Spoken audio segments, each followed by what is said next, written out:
Times of India के एक article के अकॉर्डिंग इंडिया में ऑलमोस्ट 90% यूनिवर्सिटी के करिकुलम आउटडेटेड हो चुके हैं। एक एवरेज इंडियन स्टूडेंट कभी भी आउट ऑफ द बॉक्स सोच नहीं पाता क्योंकि उसकी थिंकिंग को टेक्स्ट बुक के सिलेबस तक लिमिटेड कर दिया जाता है।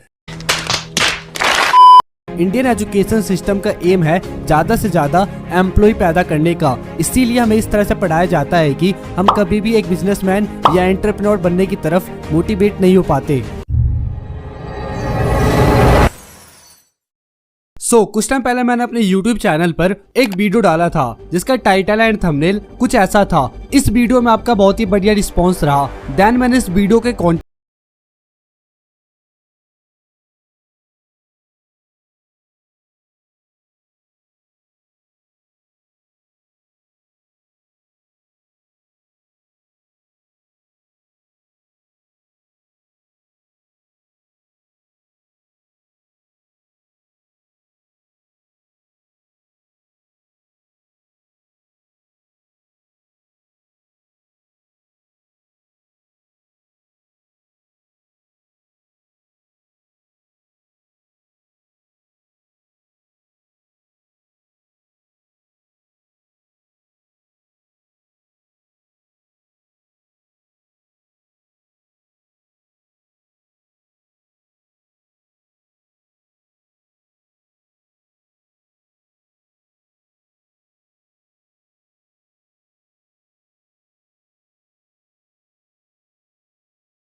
स्कूल लाइफ में हमारी थिंकिंग को एक टेक्स्ट बुक के सिलेबस तक लिमिटेड कर दिया जाता है।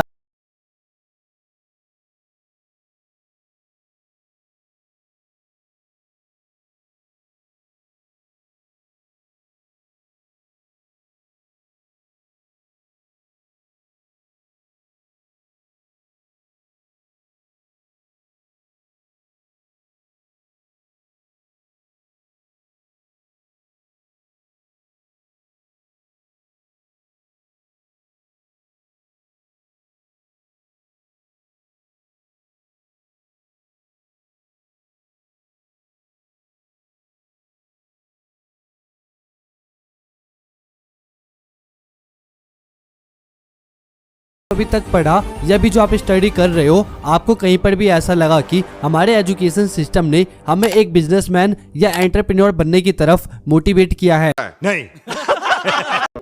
The simplest answer is no. हमारा एजुकेशन सिस्टम हमें एक एम्प्लॉय बनना सिखाता है। इसका सिंपल सा रीजन है, जो हमारा एजुकेशन सिस्टम है उसे ब्रिटिशर्स के द्वारा बनाया गया था एंड ब्रिटिशर्स का एम ही था इस एजुकेशन सिस्टम के थ्रू इंडिया में ज्यादा से ज्यादा एम्प्लॉय को प्रोड्यूस करने का, जो बिना सवाल जवाब किए चुपचाप ईस्ट इंडिया कंपनी के लिए काम करे। बट अनफॉर्चुनेटली अभी तक इंडिया में सेम इसी पैटर्न को फॉलो किया जा रहा है और इंडिया में बेरोजगारी के लिए ये एक बड़ा रीजन है, क्योंकि जिस कंट्री में जितने कम बिजनेसमैन होंगे उतने ही ज्यादा बेरोजगार होंगे। मैं ये नहीं कह रहा कि सबको बिजनेसमैन बन जाना चाहिए, क्योंकि हमें एम्प्लॉय की भी जरूरत पड़ती है। मैं ये कहना चाहता हूँ कि बिजनेसमैन एंड एम्प्लॉय के बीच के इस रेशियो को इम्प्रूव करने की जरूरत है। Future does not matter according to our curriculum. एक एवरेज इंडियन टीचर के ऊपर यूनिवर्सिटी एंड इंस्टीट्यूट का प्रेशर रहता है जल्द से जल्द अपने सिलेबस को कंप्लीट कराने का, बट इस प्रेशर के चक्कर में वो इस बात को भूल जाते हैं कि उन्हें स्टूडेंट्स का फ्यूचर भी बनाना होता है।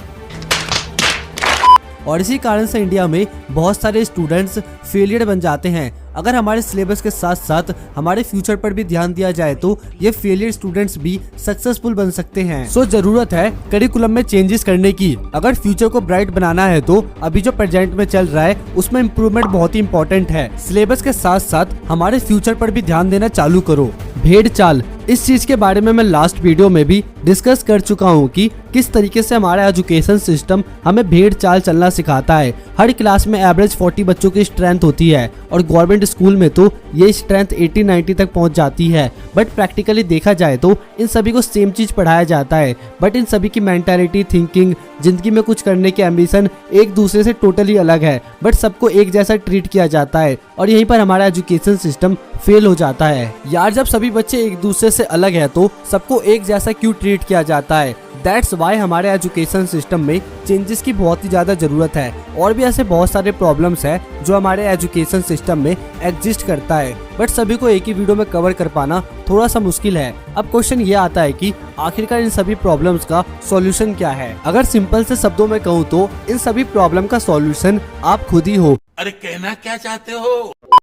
आई नो ये सुन के आपको थोड़ा बहुत वियर्ड लगा होगा, बट देखा जाए तो ये एजुकेशन सिस्टम हमसे ही चलता है। हमें इन बड़ी बड़ी कॉलेजेस और स्कूल्स में जाते हैं तो सभी प्रॉब्लम के सॉल्यूशन के लिए किसी और से क्वेश्चन क्यों करते हैं? पूरी वीडियो को देखने के बाद अपने पॉइंट ऑफ व्यू से कमेंट सेक्शन में ये बताओ कि इन सभी प्रॉब्लम का क्या सॉल्यूशन हो सकता है। मैं ट्राई करूंगा मोस्टली कमेंट्स का रिप्लाई देने का। ये वीडियो तो हमारा यहीं पर होता है खत्म, बट अगर आपको इस वीडियो से 1% भी कुछ समझ में आता है तो वीडियो को शेयर करना मत भूलना। और अगर मुझे सपोर्ट करना है तो चैनल को सब्सक्राइब जरूर करना। मिलते हैं कुछ टाइम के बाद एक और फाड़ू वीडियो के साथ। जब तक के लिए बाय एंड टेक केयर।